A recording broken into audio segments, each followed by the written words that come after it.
if this game is to do well or played for quite a while, I think a large part of it potentially doing well is going to be simply or mostly because of the characters and the presentation.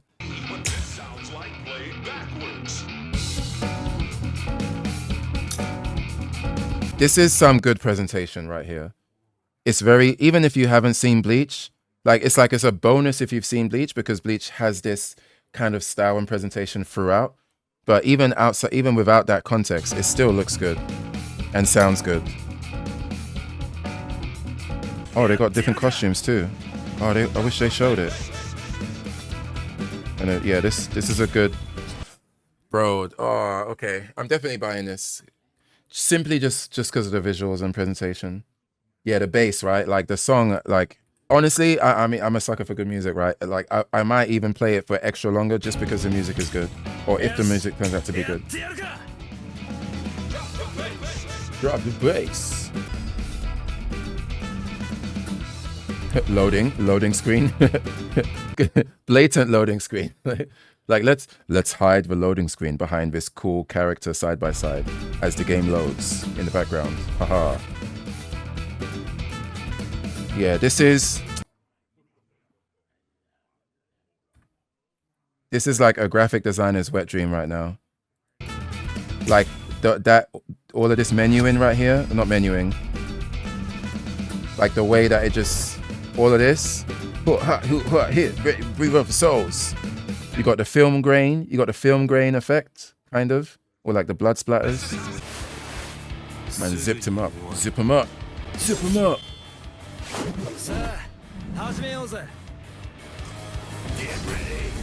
The stages are not bad either. The in-game music sounds okay as well. It's not even loading. They just felt the need to let us enjoy the bit. Yeah, probably. Yeah. They're like, let's hold this frame so that we can get our money's worth from paying our musicians. Oh, I like that. That's really cool. You see how? I think this is giving me like Guilty Gear vibes, but quite different. I like how he gets hit, and then what does it say? Now or never. You see how it says now or never, and then when Ichigo flies back, the now or never kind of gets bent, like the horizon. It gets bent as if Ichigo's back actually went through it, like he got knocked through the text. That's actually sick. I didn't notice that when I looked at this game a while ago. That's really cool. That's really cool. I'm actually like, my mind is actually kind of blown by that, because it's such a simple thing that I've never seen that implemented before. And in combination with all the other stuff going on, presentation wise, it just all comes together to look really, really solid. Context. The title of this video was not clickbait. Earthbender Charlie is indeed an artist, having studied animation at university and creating multiple webcomics, his own card game, and creating a bunch of character designs because he finds character design to be super fun. However, because he is lazy and unorganized, he doesn't have a live, online portfolio currently, so if you'd like to see more of his art, you can find some of it by checking his Instagram and scrolling down a bit. Link in the bio. Now, back to the video. It's definitely fun to look at all the little details, yeah. That reminds me of Devil May Cry, the one no one liked, but I did. Yeah, apparently when that game first launched or was being shown, nobody liked it because it wasn't the Dante that we know and love, right? But most people that I hear from, they tell me that the game, gameplay-wise, the game was good. I've heard that quite consistently. The round ending death screen is really cool too. Evolution. Alright, so we've got the installs. It's a lot of cinematics. I think I would need to see how often these happen, and how I can see a world where there's a lot of cinematics to the point where it feels like it slows the pace of the game down. This is quite cool. I wonder how this looks. Wait, how? This is very interesting. You choose a character and they're facing the screen, and then the second character is like facing away, like they're back to back, right? But I guess this is playing online, like your opponent, you see their back. But I wonder how this would play out if you're playing locally. I think it's cool because of it, just from a design, like interesting design, interesting approach. And then I guess they turn around, or he turns around when you choose them.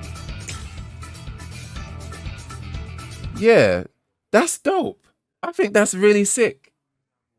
What do you guys think? I think that's really cool. I mean, I'm still curious to know how that plays out if you're playing on the same TV. That's sick. And then you got the composition. You got the composition, right? They look at each other. You got the player 1, player 2 crossing over, and then the stages generate here, like almost like, yeah, like perfectly composed in the middle. Just from an artistic standpoint, this is something that I appreciate a lot. Another reason why I like it is because a character select screen doesn't have to go this hard. It doesn't even need to. Most games would just be like, all right, cool, choose a character, and then you fight, right? But I like how as we get more and more fighting games are doing more interesting things with this menu, with this part of the game. And this for me is probably one of the more interesting looking ones. I hate it because it's not symmetrical. I'm going to main chat, I love basic stuff. Oh, I see what you mean. I think the only reason why it's not though is because Hitsugaya is small. He's younger than everybody else, so he's actually smaller. Maybe, I'm curious, I could be wrong. Let me see how it looks when they choose Ichigo and Okuyoura. I think that's the only reason why it's not symmetrical, like perfectly symmetrical.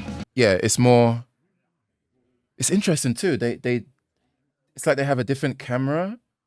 Like different characters have a different pose. Like Okuyoura fills up way more of the screen. So yeah, I think depending on the characters that are matched up with each other, the composition is going to be a bit different. Which, to me, that makes it even better.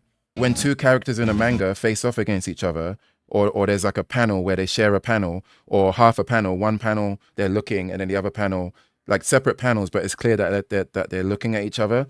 Even the panels of the manga would be different sizes typically, or sometimes.